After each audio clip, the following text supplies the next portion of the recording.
ආයුබෝවන් ඔයාලා හැමෝටම සකුරා කුකින් YouTube channel එකට ඔයාලා හැමෝම ආදරයෙන් පිළිගන්නවා. අපේ channel එකෙන් ඔයාලට ගෙදරදී පහසුවෙන් හදාගන්න පුළුවන් රසවත් රෙසිපි ගොඩක් දකින්න ලැබෙයි. ඉතින් අද අපි හදන්න යන්නේ ගෙදරදී ඉතාමත් පහසුවෙන් හදාගන්න පුළුවන් මෘදු සහ රසවත් pancakes. අඩු අමුද්‍රව්‍ය වලින් කෙටි වෙලාවකදී හදන්න පුළුවන් මේ රෙසිපිය ඔයාලත් අනිවාර්යෙන් try කරලා බලන්න.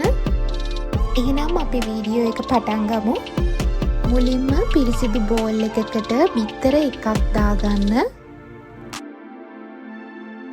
ඊළඟට ලුණු ග්‍රෑම් එකක් එකතු කරන්න. දැන් වැනිලා තේ හැන්දක් එකතු කරන්න.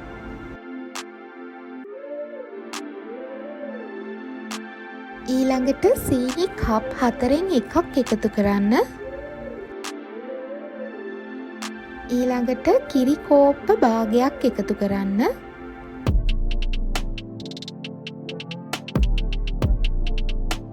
දැන් මේ ටික හොඳට මිශ්‍ර කරගන්න ඕනි.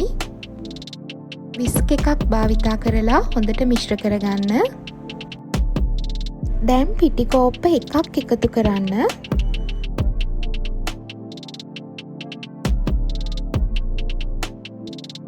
ඊළඟට බේකින් පවුඩර් තේ හැන්දක් එකතු කරන්න.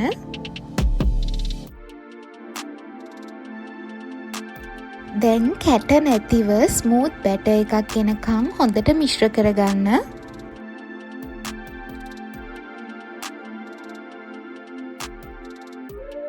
දැන් ඔලිව් ඔයිල් එකතු කරලා බැටර් එක තව පොඩි වෙලාවක් මිශ්‍ර කරගන්න.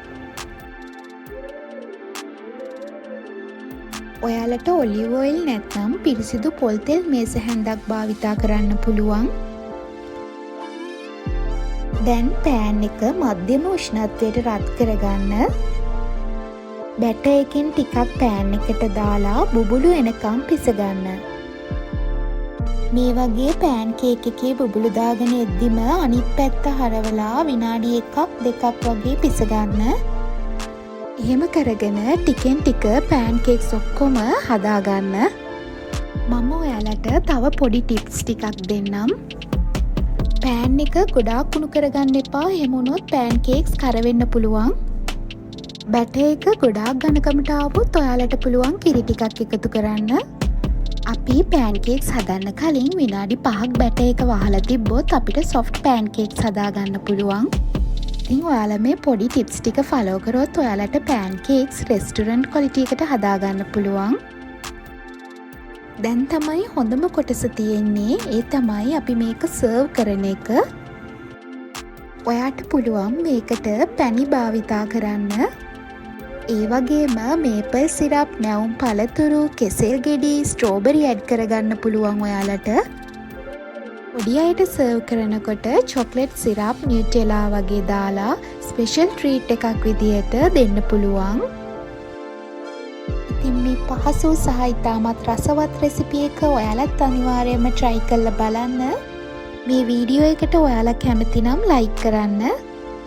සකුරා කුකින් channel එක subscribe කරන්නත් අමතක කරන්න එපා. bell icon එකත් click කරන්න. එහෙනම් නැවත හමු වෙමු. ස්තුතියි.